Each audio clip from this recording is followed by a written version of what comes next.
சமூக நீதி என்பது கோட்பாடு, இடஒதுக்கீடு என்பது கொள்கை.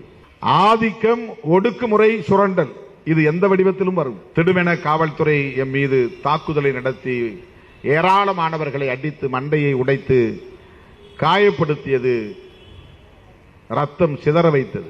சாதி வாழ்ந்தால் தமிழ் தேசியம் உருவாகாது. சாதி இருப்பு என்பது தமிழ் தேசியத்திற்கு எதிர்ப்பு. அரிசி இல்லாம எப்படி சோறாக்க முடியும்? சாதியை ஒழிக்க முடியாம எப்படி தமிழ் தேசியத்தை சமைக்க முடியும்? நம்மை எதிர்க்கிறவர்கள், விமர்சிக்கிறவர்கள் காழ்ப்புணர்ச்சியின் அடிப்படையில் விமர்சிப்பார்கள். இதையெல்லாம் அவர்கள் பொறுமையாக கேட்கவும் மாட்டார்கள், புரிந்து கொள்ளவும் முயற்சிக்க மாட்டார்கள்.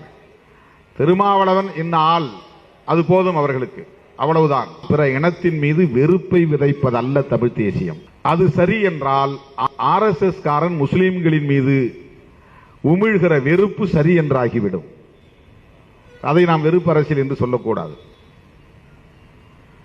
பிற மொழி பேசக்கூடியவனுக்கு எதிரான வெறுப்பை நாம் பேசுவது சரி என்றால், பிற மதத்தின் மீது RSS காரர்கள், சங் பரிவார்கள் உமிழ்கிற வெறுப்பை நாம் தவறு என்று சொல்ல முடியாது.